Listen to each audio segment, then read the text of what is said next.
Avant de nous rasseoir, est-ce que tu peux dire bonjour à ton voisin? Souhaite-lui un bon dimanche. Alors, je suis là pour introduire l'orateur de ce matin. Ce n'est pas moi l'orateur de ce matin. Et nous avons la bénédiction, le privilège, l'honneur de recevoir un homme de Dieu qui nous vient de très très loin.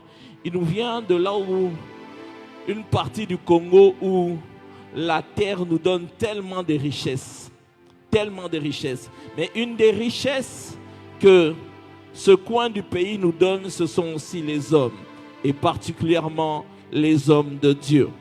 Alors, ce matin, comme je le disais, j'ai vraiment le privilège, c'est vraiment pour moi un privilège que d'accueillir l'apôtre Éric Moulenda. Si vous pouvez m'aider à l'honorer en acclamant. Il est du ministère, il est apôtre et il est au ministère Fils du Très-Haut qui se trouve dans le Katanga et il va nous apporter la parole ce matin. Vous allez apprendre à le découvrir. Il sera avec nous aussi la semaine lorsqu'on aura notre séminaire. C'est un homme de Dieu qui a le cœur à la mission et vous allez apprendre à l'apprécier. S'il vous plaît, prenez des notes. Je sais pourquoi je vous le dis. Prenez des notes. Dieu va nous bénir. Man of God, est-ce que sous vos acclamations, est-ce qu'on peut accueillir l'homme de Dieu, l'apôtre Éric Moulenda?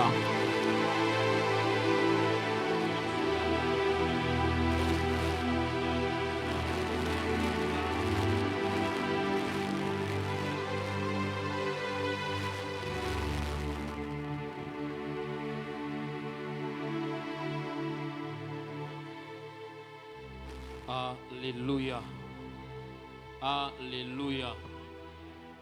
Est-ce qu'on peut une dernière fois acclamer celui qui a été assez fort pour nous prendre de janvier 2025? Malgré les combats, malgré que les sorciers ont été ce qu'ils étaient, malgré les empoisonnements, malgré les accidents, mais il a été assez fort pour nous prendre de janvier et nous faire arriver ici. Est-ce qu'on peut acclamer ce Dieu qui est assez fort?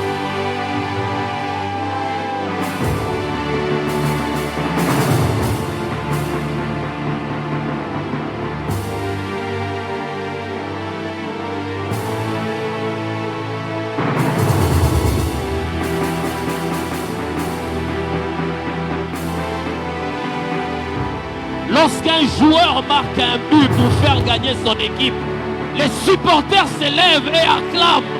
Et à combien plus forte raison les dieux qui nous fait gagner, qui fait étudier nos enfants, qui nous sort de l'hôpital quand on est malade, qui sait nous relever quand on est tombé. Oh, n'est-ce pas qu'il nous fait gagner? Que le monde des ténèbres nous entende acclamer notre vainqueur.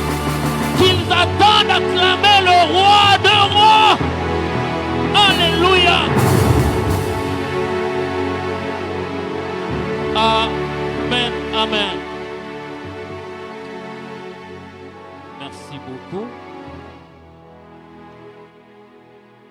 J'aimerais bien garder le clavériste avec moi.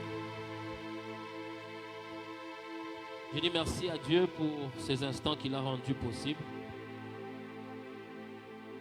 J'ai dit aussi merci à l'homme de Dieu, le bishop Louison. C'était une meilleure rencontre que le Seigneur avait faite, qui a rendu possible que nous soyons ici aujourd'hui. J'ai beaucoup entendu parler de l'homme de Dieu et aujourd'hui quand même j'ai eu la chance de le voir. Et ainsi qu'à son épouse, je dis merci encore. Merci à tous les hommes de Dieu ici présents. Merci aussi à vous qui êtes ici. Recevez les salutations de mon épouse, la missionnaire Gloria, et ainsi que de tous les ministères, les fils du Très-Haut Katanga. Nous vous saluons au nom de Jésus. Alléluia. Je ne peux pas commencer ce message sans te souhaiter mes meilleurs vœux. Bonne année à tout un chacun de nous. Rapidement, nous prenons Exode chapitre 33. Nous allons le lire du verset 12e jusqu'au verset 16e. Est-ce que je peux avoir un peu plus de volume, s'il vous plaît? Exode chapitre 33, du verset 12 jusqu'au verset 16e. Et nous allons prendre Psaume chapitre 73, le verset 25, l'un des textes de base qu'on m'a donné. J'aimerais bien que chacun de nous trouve ce texte dans sa Bible et nous allons le lire tous à l'unisson.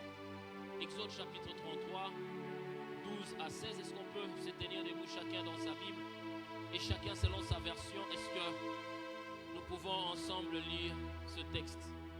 Exode 33, 12 à 16. Lisons au nom de Jésus. Moïse dit au Seigneur: écoute Seigneur, tu m'as commandé de conduire ce peuple, mais tu ne m'as pas fait connaître celui que tu vas envoyer pour m'aider. Pourtant, c'est toi qui m'as dit: je te connais par ton nom, et aussi je te montrerai ma bonté. 13. Et maintenant, puisque tu es bon pour moi, fais-moi connaître ce que tu veux, et ainsi je te connaîtrai vraiment, et je profiterai pleinement de ta bonté. N'oublie pas que ce peuple, c'est ton peuple. Le Seigneur répond à Moïse: je viendrai moi-même vous conduire. Tu n'as pas de souci à te faire. Moïse continue: si tu ne viens pas toi-même avec nous, ne nous commande pas de quitter ces lieux. En effet, si tu ne nous accompagnes pas, comment savoir que tu es bon pour moi et pour ton peuple? Oui, ce qui nous rend différents, je le redis encore, ce qui nous rend différents de tous ces peuples de la terre, c'est que tu marches avec nous, avec ton peuple et avec moi. Psaume 73, le verset 25, David dit: sur la terre, je ne désire que toi, et au ciel, qui d'autre sera là pour moi? Est-ce que tu peux prier avec moi? Esprit de Dieu, parle avec moi. Esprit de Dieu, aide-moi ce matin. Que cette parole ne me passe pas. Qu'il y ait un avant et un après ce message. Au nom de Jésus, est-ce que tu peux élever ta voix et prier? Seigneur de des armées, je me recommande entre tes saintes mains. Je n'ai rien à dire à ces peuples, mais toi, tu as tout à leur dire. Alors accepte, Père, par ta grâce et par ta miséricorde, que tu atteignes tes objectifs au travers de cet homme pécheur que tu as sauvé par la grâce, et que tu atteignes tes objectifs ce dimanche. Qu'il y ait un avant et un après ce message pour quelqu'un, et que ton peuple soit béni ce matin. Au nom de Jésus. Amen. Alléluia.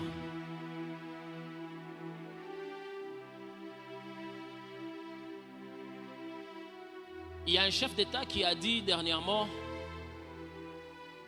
que personne ne peut rester libre et être faible au même moment. Celui qui veut être libre doit être capable de faire peur. Et celui qui doit faire peur est obligé d'être puissant.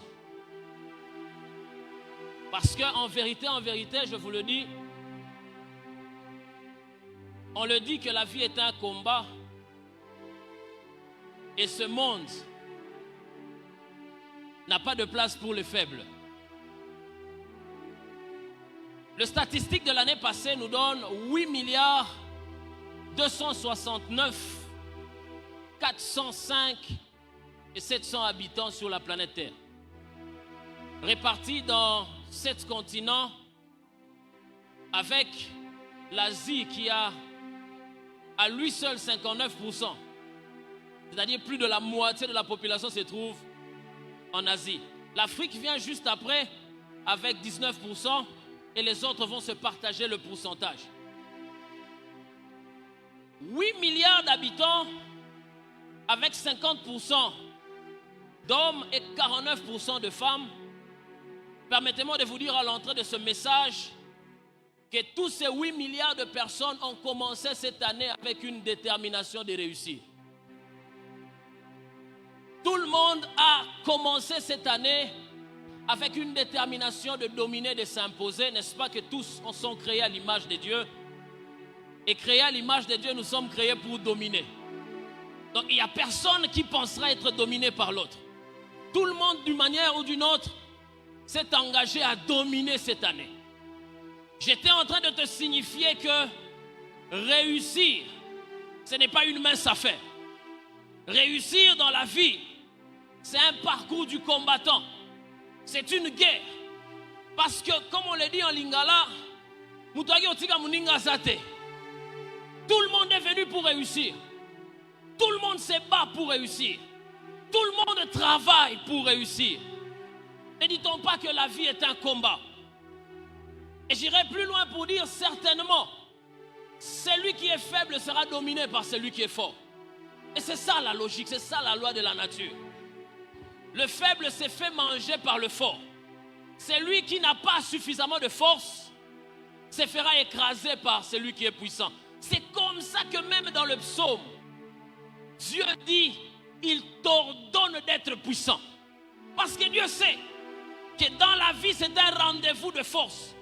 Et ne peut dominer que celui qui est puissant. Alors, bien aimé dans le Seigneur, je veux encore te dire une chose à l'entrée de mon message. Que l'accomplissement des promesses de Dieu, l'accomplissement des promesses du Tout-Puissant ne s'accomplit que pour les puissants et les forts. Il faut être puissant pour arriver à vivre l'accomplissement des promesses de Dieu.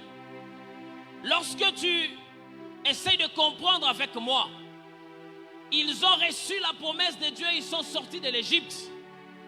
Mais lorsqu'ils sont arrivés devant la terre promise, et ils pensaient qu'ils vont trouver une terre vide. Mais cependant qu'ils ont trouvé une terre habitée, et habitée par des géants. Parce qu'ils n'avaient pas compris que l'accomplissement de la volonté de Dieu n'est pas pour les faibles. Nous avons commencé une année, mais permets-moi de te dire que l'accomplissement de la volonté de Dieu cette année te demande d'être fort et te demande d'être puissant. Alléluia. Alléluia. C'est comme ça que vous voyez lorsqu'il parle à Josué. Il lui dit, fortifie-toi et prends courage. Parce que la terre promise n'est pas une terre de faibles. Ne peut posséder la terre promise que quelqu'un qui est fort, que quelqu'un qui est déterminé à s'imposer. Et permettez-moi d'ouvrir une parenthèse, un texte que nous lisons mal, parce que lorsqu'on dit tout lieu où foulera la plante de nos pieds, généralement nous disons je te le donne en possession. Mais lorsque vous allez vérifier rapidement avec moi dans la Bible, ce n'est pas ce qui est écrit. Il est clairement écrit que tout lieu où foulera la plante de tes pieds, je te le donne. Mais il n'y a pas je te le donne en possession. Il y a je te le donne. Mais après il dit, c'est toi qui prendras, qui mettras ce peuple en possession. C'est qu'il y a une différence entre te le donner et posséder. C'est deux choses différentes. Dieu nous donne et nous possédons. Nous possédons ce que Dieu nous a donné. Si on n'est pas capable de posséder, bien aimé dans le Seigneur, permets-moi de te dire que nous resterons avec des promesses, mais qui ne seront pas palpables et tangibles. Alléluia. Parce qu'il y a une volonté de Dieu qui est au ciel et il y a une réalité de l'homme qui vit sur la terre. Voilà pourquoi même dans la prière, il dit, quand vous priez, dites que ta volonté se fasse sur la terre comme elle est faite au ciel. Parce que tu peux avoir une volonté de Dieu au ciel et ne pas la vivre sur la terre jusqu'à ce que tu comprennes que sur la terre, tu dois posséder la terre promise, tu dois user des forces.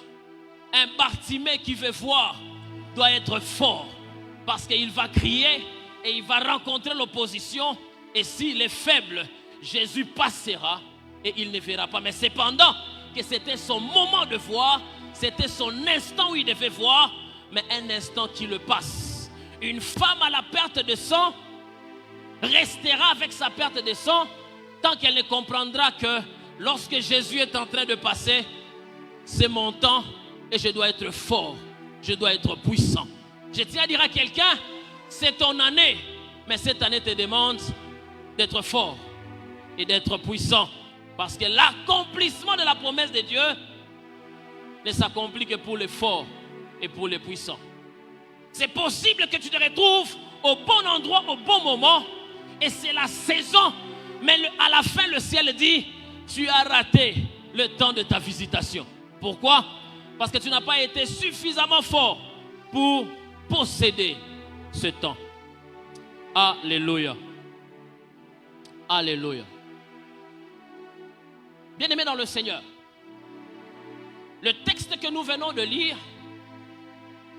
pour mieux le comprendre, il faut le ramener dans deux contextes. Le contexte dans lequel se trouve Israël et le contexte dans lequel se trouve Moïse.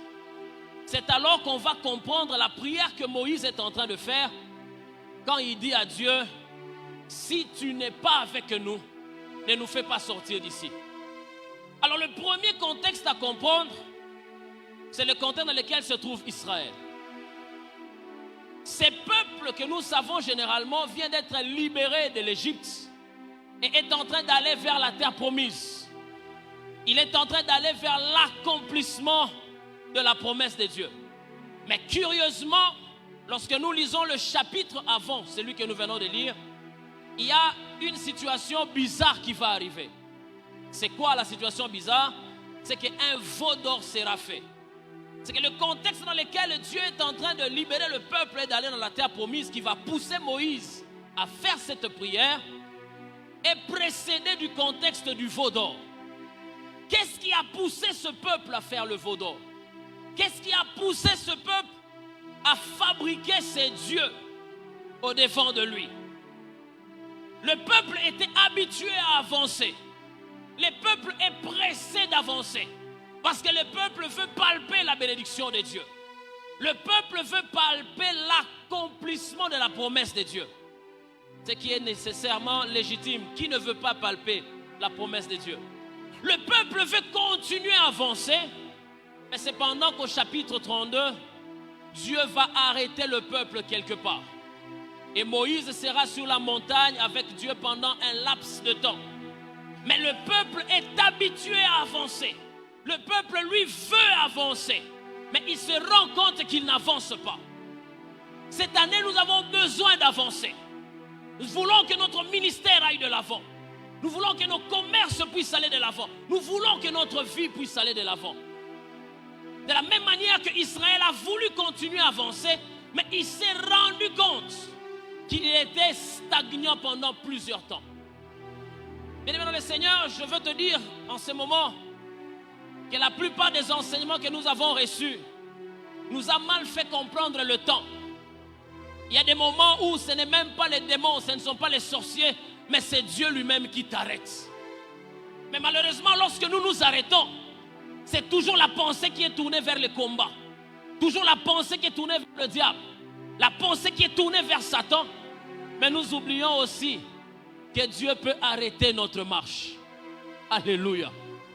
Pendant qu'Israël n'avançait plus physiquement, c'est pendant qu'Israël était en train d'avancer sur un autre plan. Je veux te dire encore ce matin que tu n'avances pas que physiquement. Tu avances aussi psychologiquement. Tu avances aussi moralement. Parce que non seulement Dieu est celui qui te fait avancer vers ta promesse, mais il est aussi celui qui te travaille et qui te prépare à cette promesse. Il n'est pas seulement celui qui doit te donner un travail, mais il est aussi celui qui te prépare à ce travail. Il n'est pas seulement celui qui donne la royauté à Israël, mais il est celui qui doit préparer David à cette royauté. Alors il y a des moments où Dieu nous arrête physiquement parce qu'il est en train de nous préparer psychologiquement, parce qu'il est en train de nous préparer moralement. Il n'est pas un père irresponsable qui donne tout ce qu'il faut à un enfant, mais il est un père responsable qui ne te donnera pas ce qui va te tuer. Bien que ce qu'il va te donner est à toi, mais il doit te le donner dans des conditions où tu seras capable de le gérer. Alors bien qu'il peut t'amener à avancer, mais il doit aussi t'arrêter pour que tu puisses avancer aussi psychologiquement. Alors Israël n'a pas compris que pendant que physiquement il n'avançait pas, là sur la montagne, Dieu était en train d'équiper Moïse de sa loi, d'équiper Moïse de ses paroles qui va permettre à Israël de bien gérer la terre promise. Alléluia. Et ça, ils n'ont pas compris. Eux, ils ont voulu avancer selon le timing des hommes. Selon l'aperçu des hommes, ils étaient en retard. Parce qu'ils ont fait des jours sans avancer. Mais bien aimé, le calcul des hommes n'est pas le calcul de Dieu. Le timing des hommes n'est pas le timing de Dieu. Dieu fait toutes choses bonnes en son temps. Il sait comment il te conduit. Il sait comment il avance avec toi. Ah, dis à ton voisin, tu n'es pas en retard. Tu n'es pas en retard. Certes, oh, tiens-lui à la main, dis-lui, tu n'es pas en retard. N'avance pas selon le calcul des hommes, avance selon le calcul de Dieu. Pour Israël, nous passons du temps inutilement. Nous n'avançons pas. Mais c'est pendant que sur la montagne, Israël avait tellement avancé parce qu'Israël avait des commandements qu'il n'avait pas au départ. Alléluia. Alléluia. Alors arrête de t'agiter parce que tu vois tes affaires n'avancent pas. Arrête de t'agiter peut-être parce que tu vois que ce que tu fais est stagnant. Peut-être le contrat que le Seigneur est en train de préparer demain est tellement grand qu'il doit d'abord te préparer psychologiquement à ce contrat que tu dois gérer. Au lieu que ce contrat te détruise, il t'arrête d'abord afin de te faire avancer psychologiquement. Ne t'agite pas lorsque tu vois les choses, les gens en train d'avancer. Tu n'es pas dans le même calcul que les autres. Permets à Dieu de te travailler selon son calcul et de t'apprêter selon ce qu'il apprête pour toi. Alléluia. S'il y a une terre promise apprêtée pour toi, permets à Dieu de te préparer pour ce qu'il a apprêté pour toi. Alléluia. Impose le calme à ton esprit. Impose le calme à ton âme. Parce que ce qui nous a compliqué la vie, surtout dans notre pays, c'est le fait que nous sommes agités. Lorsque nous voyons les autres acheter une voiture, les gens de la même génération que nous acheter des véhicules, construire des maisons, on se dit que nous sommes en retard. Non, tiens encore ton voisin, dis-lui, tu n'es pas en retard. Tranquillise-toi. Ah, tiens lui et dis-lui, tu n'es pas en retard. Mets la paix dans ton esprit. Impose la paix à ton esprit. Tu n'es pas en retard. Alléluia. Le timing que Dieu prend pour préparer Abraham et lui donner Isaac n'est pas le même timing qu'il nous donne à nous. Tu trouves un jeune homme déjà à 20 quelques, il a déjà 4 enfants. Et il te dit, papa, on nous a dit multipliez-vous et remplissez la terre. Abraham a sur sa vie le poids de la parole de Dieu qui dit, toutes les familles de la terre seront bénies dans ta descendance. Il est différent de toi. C'est que Dieu doit prendre le temps de le préparer au poids de cette bénédiction. Tu ne sais pas le poids de la bénédiction de Dieu sur ta vie. Permets à Dieu de te préparer suffisamment pour ce qu'il est en train de préparer pour toi. Toutes les semences ne produisent pas du fruit de la même manière. Et à chacun sa saison, à chacun son temps. Il y a de ces semences, on plante aujourd'hui, après 2 mois, ça produit. Mais il y a d'autres, on plante aujourd'hui, ça produira après 2 ans. À chacun sa saison, à chacun son timing. Laisse Dieu te faire avancer selon son calcul. Combien n'ont pas touché au fétiche parce que les choses sont en train de prendre longtemps et il faut faire que cela puisse arriver rapidement. Abraham aussi s'est rendu compte qu'il a tellement attendu. Il a 86 ans et il n'a toujours pas d'enfant. Il s'est dit, je commence à devenir vieux, je commence à faner. Fabriquons Ismaël. Le plan de Dieu, même si cela tarde, il a dit à Habakkuk, attends-la, elle s'accomplira certainement.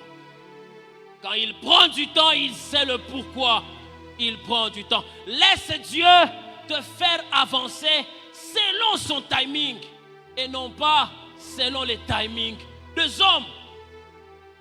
Peut-être que c'est toi qui dois redresser le système corrompu du Congo. Alors permets à Dieu de te préparer comme il faut pour que tu ne reprennes pas les erreurs de ceux qui t'ont précédé. Donne à Dieu le temps de t'arrêter de foi et de te préparer encore. Peut-être que c'est toi qui dois ramener le réveil qui a été perdu pendant longtemps. Permets à Dieu de pouvoir te préparer. Dieu n'est pas seulement celui qui te fait avancer physiquement, il est celui qui peut te faire arrêter physiquement pour te préparer d'une autre manière. David a fait un pas dans sa vie et il a vu la promesse de Dieu commencer à prendre forme. Après que Samuel ait versé l'huile de la royauté sur sa tête, la Bible dit que David s'est retrouvé dans le palais du roi en train de jouer à la harpe. Et il se disait, sûrement que c'est maintenant que la royauté va prendre forme. Mais au bon lecteur de la Bible, il comprendra qu'après l'épisode de la harpe, dans cet même épisode, Saül a fait de David son porteur d'armes. Il partait avec David à la guerre. David était dans le chariot en train de voir comment Saül dirigeait le combat. David se disait, c'est maintenant ou jamais. Mais juste après cet épisode, Saül va libérer David pour entrer derrière les brebis. Quelle déception David ne pouvait-il pas avoir pour voir sa vie régresser, quitter du palais du roi et rentrer derrière les brebis. Bien-aimé dans le Seigneur, permets-moi de te dire, la saison qui vient, ce n'était plus la saison de la harpe. La saison qui vient, c'était une saison où Goliath doit tomber. Mais Goliath ne tombe pas avant que tu fasses tomber le lion et l'ours. Et le lion et l'ours ne tombera pas dans le palais du roi. Le lion et l'ours tombera derrière les brebis. Alors permets à Dieu de te ramener derrière le brebis pour te préparer à la prochaine saison. Permets à Dieu de te faire reculer pour te permettre de mieux sauter. Le calcul des hommes n'est pas le calcul des dieux.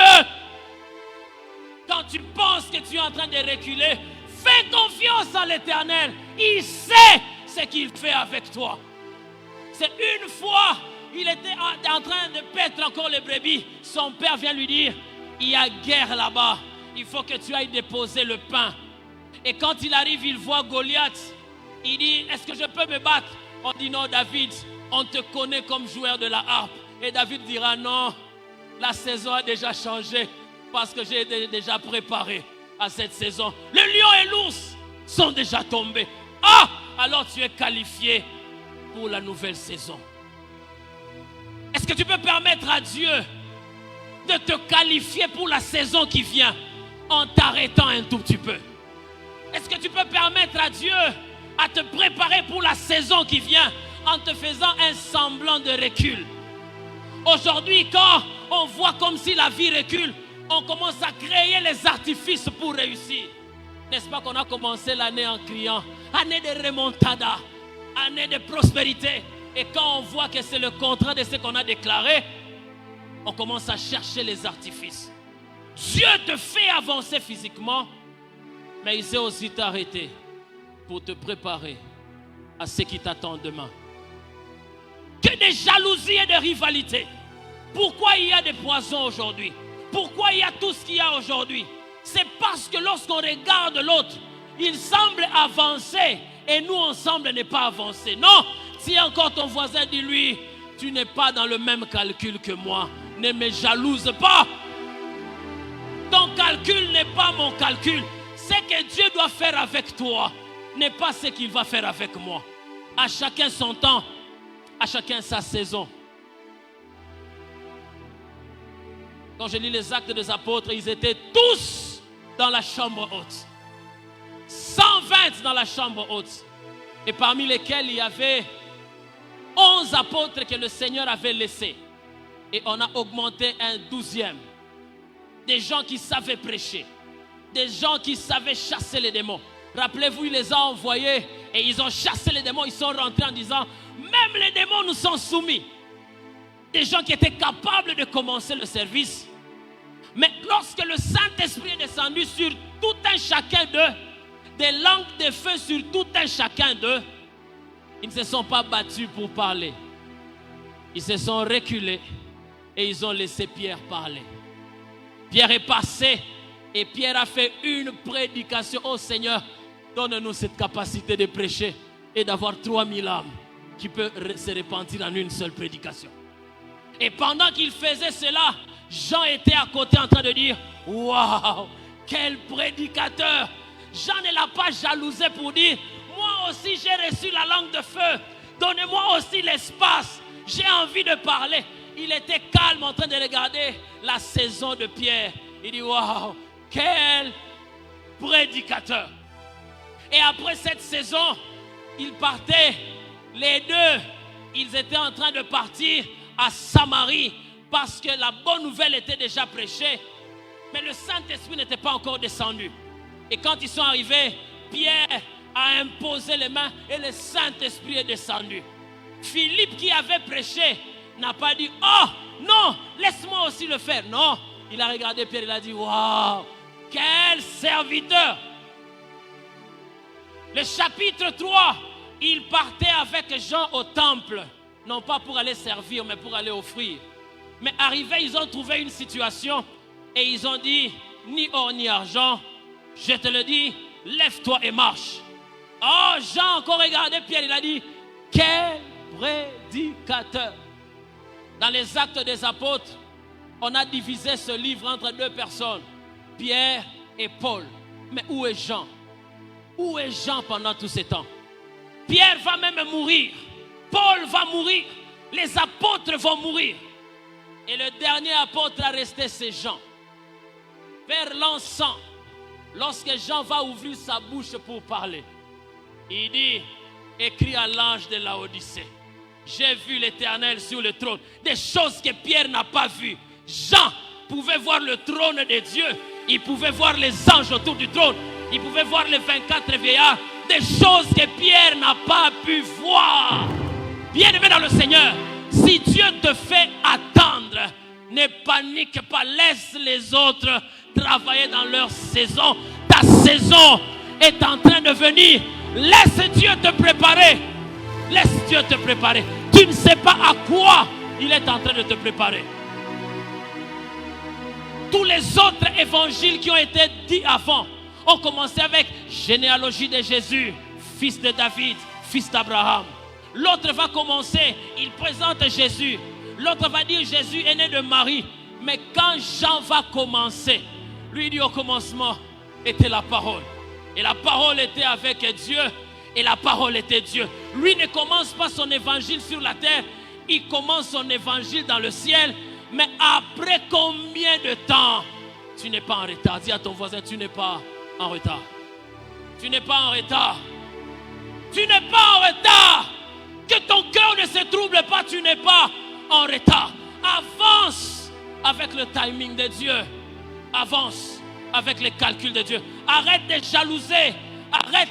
Nous voyons même dans nos prières, quelqu'un va monter à la montagne et dit: Seigneur, ça la sikoyo, ça la sikoyo. Il ne fera pas sikoyo parce que tu veux qu'il fasse sikoyo. La Bible dit: Dieu est au ciel et il fait tout ce qu'il veut. On vient de chanter là: assis sur son trône, il règne à jamais. Alléluia. C'est dans la précipitation et vouloir être dans les calculs des hommes que Abraham a produit Ismaël. C'est dans la précipitation et dans les calculs des hommes qu'Israël a produit les veaux d'or.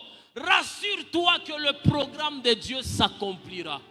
Et s'accomplira certainement. Ce message vient ce dimanche parce que nous sommes en train de commencer l'année et de dédier l'année. Tu ne sais pas ce que Dieu te réserve. Peut-être toi tu témoigneras le 31 décembre. Mais quand tu témoignes le 31 décembre, ton témoignage est tellement lourd et tellement pesant, plus que le témoignage de tous ceux qui ont témoigné au mois de janvier ou février. Laisse Dieu faire avec toi ce qu'il fait. Alléluia. Il faut que nous nous tranquillisons parce que le calcul de Dieu ne sera pas le calcul des hommes. Alors, ces gens qui ont vu les autres peuples et qui ont vu qu'ils n'avançaient pas, ils ont dit à Moïse: fais-nous un Dieu. Je prie pour l'homme de Dieu que ce peuple, malgré la pression, ne te pousse pas à faire ce que Dieu ne veut pas que tu fasses. Ces gens sont bizarres. Alléluia. Et curieusement, lorsqu'ils vont pousser à faire ce que Dieu ne veut pas, à la fin, quand ça va compliquer, ils vont fuir. Ils vont se retrouver ailleurs. Mais nous là, si ça ne marche pas, on va se retrouver ailleurs. L'église n'est pas comme notre république. Dans la république, le peuple d'abord. Mais à l'église, c'est Dieu d'abord. Le peuple a poussé Moïse. Il a poussé Moïse. Et le même Moïse qui avait entendu Dieu au départ et qui était conscient de ce que Dieu voulait, cette fois-ci va suivre la pression des gens et il va frapper le rocher et ça va le compliquer. Je prie même pour les responsables des départements que les membres du département ne vous poussent pas à faire ce que Dieu ne veut pas. Alléluia. Non, de l'autre côté, on chante comme ça. Est-ce que c'est de cette manière que Dieu veut que vous chantez ici? Non, de l'autre côté, on prie comme ça. Est-ce que de cette manière que Dieu veut que vous priez ici? Restons dans le calcul de Dieu. Le deuxième contexte, c'est le contexte de Moïse. Moïse, lorsque le veau d'or est fait, il comprend que les choses ne sont plus les mêmes. Parce que bien que Dieu a donné le go, partez, mais les choses semblent changer. Moïse n'est pas plus préoccupé sur avancer. Il est plus préoccupé sur comment nous allons avancer. Le problème n'est pas d'avancer, le problème c'est de comment nous allons avancer. Alors, Moïse a reçu le go de l'Éternel. Allez, prends ce peuple et partez. Mais seulement que Moïse se rend compte que, non, Dieu lui dit, j'enverrai mon ange devant toi. Nous sommes au chapitre 33, le verset 2. Alors, Moïse entend que Dieu dit, j'enverrai mon ange devant toi. Mais ce qui m'étonne, c'est que au verset 12, Moïse reprend et dit, tu me fais monter avec ce peuple, mais tu ne me dis pas avec qui tu m'envoies. C'est comme si ce que Dieu a dit, Moïse n'a pas prêté attention. Et après Moïse, qu'est-ce qu'il va dire à Dieu? Il a dit non, si toi tu ne marches pas avec nous, si toi-même tu n'es pas avec nous, ne nous fais pas sortir d'ici. Cette phrase est difficile à comprendre si on le prend juste dans ce chapitre. Le Moïse qui parle, c'est un Moïse totalement différent. Rappelez-vous qu'ils sont au Sinaï et c'est là où il va parler à Moïse.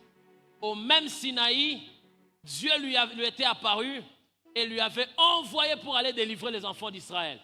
Il lui a donné cette verge qui devait faire des miracles et Moïse était pressé de partir avec la verge qui allait faire les miracles. Il savait qu'il a les capacités d'aller.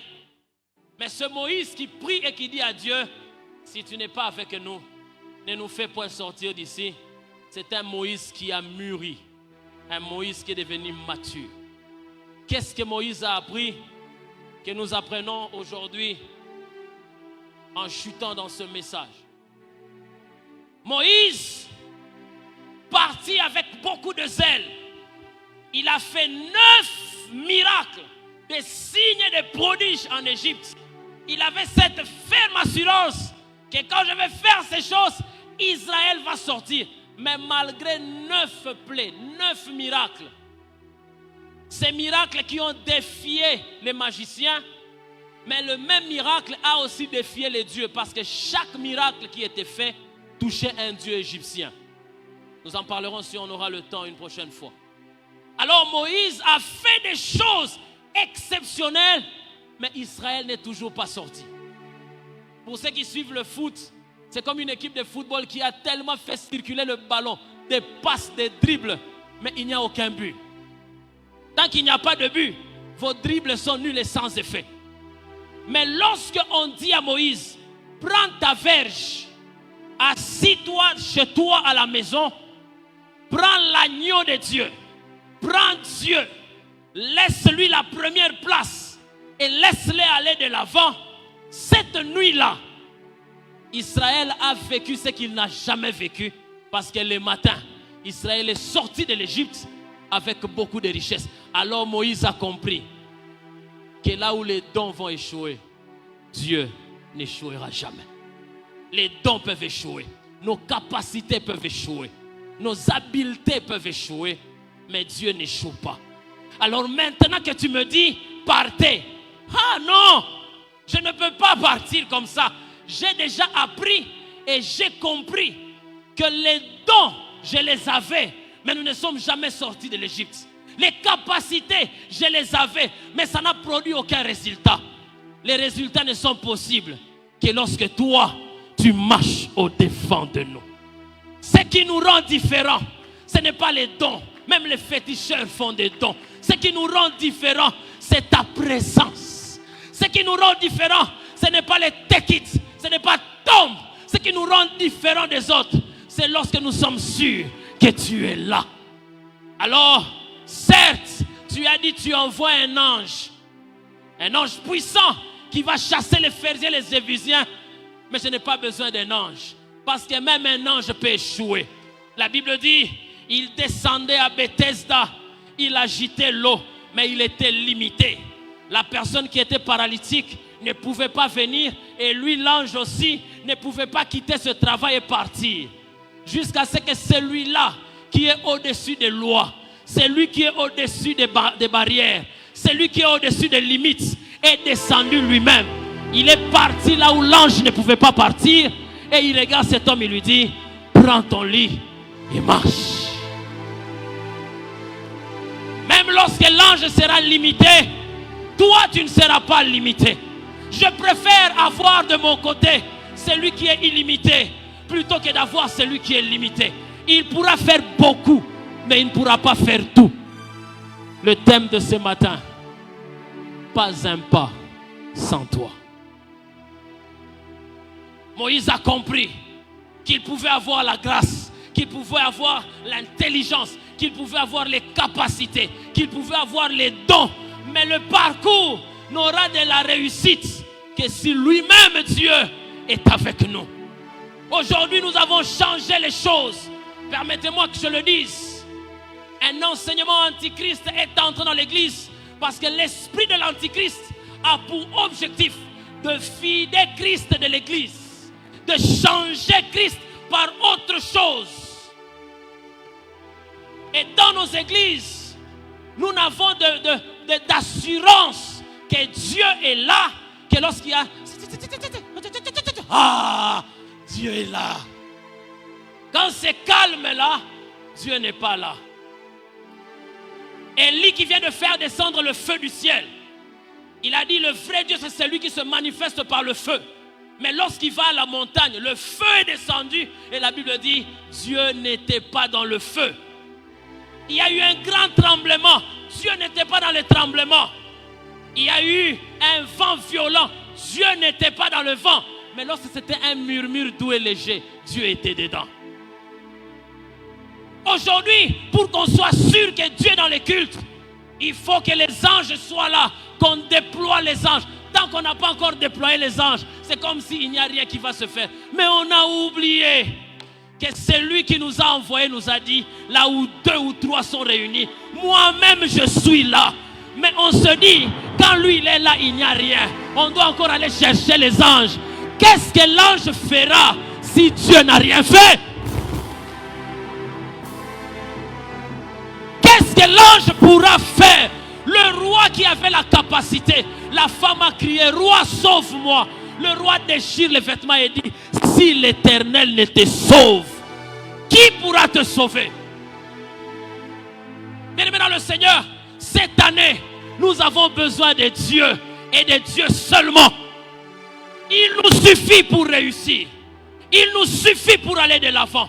Tu peux avoir tous les hommes du monde, mais la Bible te dit, il te dit, sans moi, vous ne pouvez absolument rien. Tu peux avoir tous les anges du ciel, mais sans Dieu, vous ne pouvez absolument rien. Tu peux avoir tous les contacts, toutes les recommandations du monde, mais sans l'Éternel, vous ne pouvez absolument rien. Alors Moïse, au commencement du parcours, il dit, Seigneur, j'ai appris et j'ai compris. Si tu n'es pas toi-même avec moi, ne nous fais pas partir d'ici. Bien-aimé dans le Seigneur, cette année est en train de commencer. Ne t'appuie pas sur ta force parce que ta force se trouvera plus fort que toi. Ne t'appuie pas sur tes relations parce que tu trouveras des gens qui ont des relations plus que toi. Ne t'appuie pas sur autre chose parce que tu trouveras quelqu'un qui aura ça plus que toi.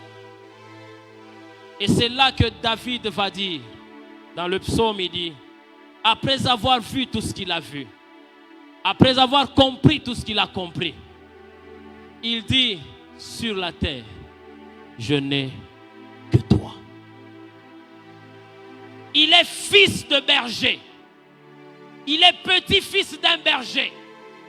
Il est l'arrière-petit-fils d'un berger. Il est le descendant d'un berger. Tout ce qu'il peut avoir comme héritage, c'est un troupeau de bœufs, un troupeau de brebis, un troupeau de moutons. Et tout ce qu'il peut donner à ses enfants comme héritage, c'est un troupeau. Mais il a vu ce qu'un homme ne peut faire. Prendre un berger de derrière les brebis et le shifter, le faire asseoir sur le trône sans protocole. David dit, sur la terre, je n'ai que toi.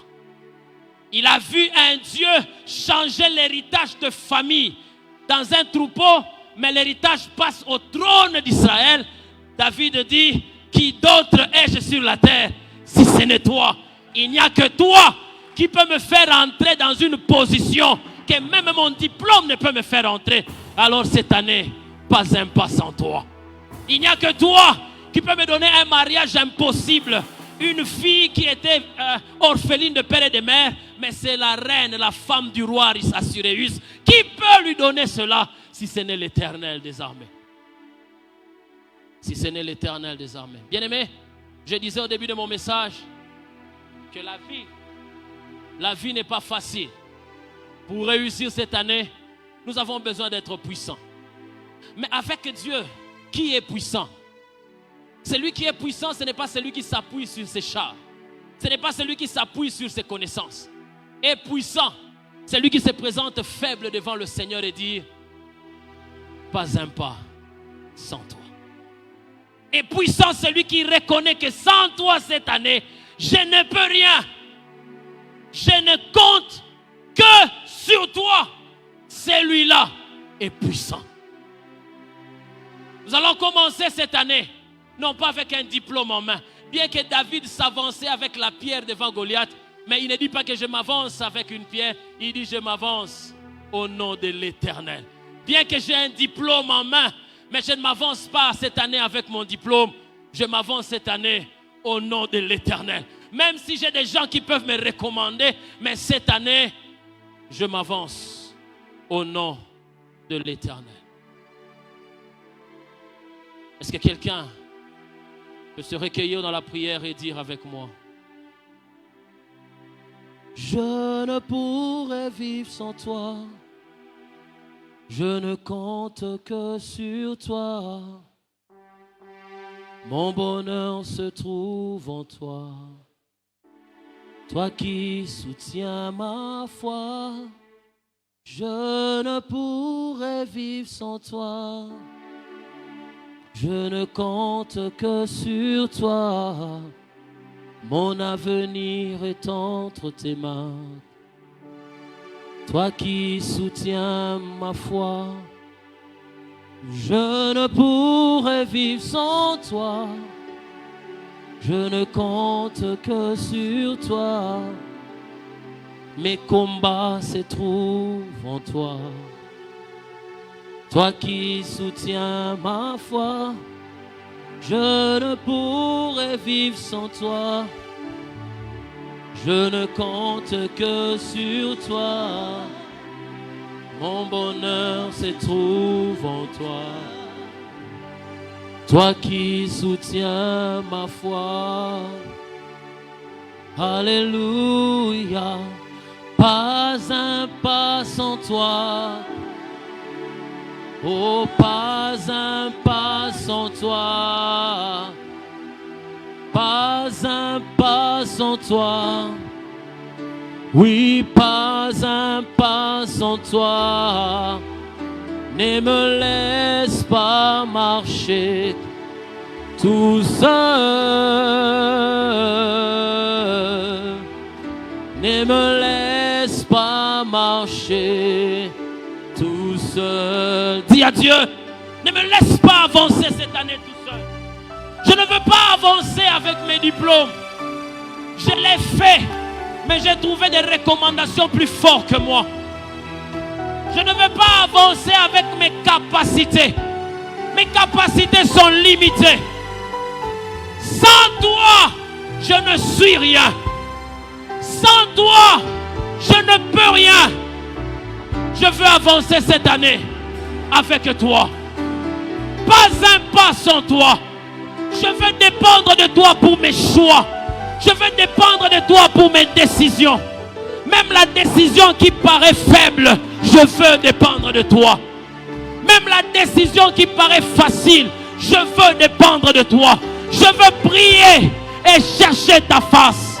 Je veux prier et chercher ta face. Même pour la chose la plus petite, je veux dépendre de toi. Je veux dépendre de toi. J'ai fait entrer beaucoup de j'ai voulu, j'ai l'honneur. Mais je n'ai pas eu de résultats parce que je me suis appuyé sur des gens qui devaient me recommander. Mais cette année, je m'avance au nom de l'Éternel. Cette année, moi et ma maison, nous avançons au nom de l'Éternel. Je ne suis pas en retard par rapport aux autres. Je suis dans le timing de Dieu. Je ne veux pas m'agiter par rapport aux résultats que les autres ont. Je garde mon âme dans le calme. Je suis dans le timing de Dieu. Je veux avancer selon la volonté de Dieu.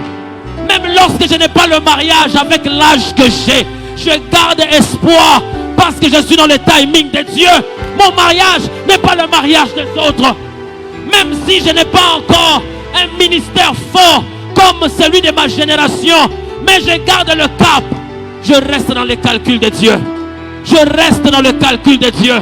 Ce matin, tu étais peut-être agité parce que tu as vu les autres avancer. Mais que la paix soit dans ton cœur. Tu es dans le calcul de Dieu. Même si tu as vu ceux avec qui vous avez terminé, ils sont en train de rouler dans des grands véhicules. Ils ont des grandes maisons. Dieu ne t'a pas oublié. Tu es dans les calculs de Dieu. Tu es dans le programme de Dieu. Garde ton calme et reste dans le calcul de Dieu. Alléluia.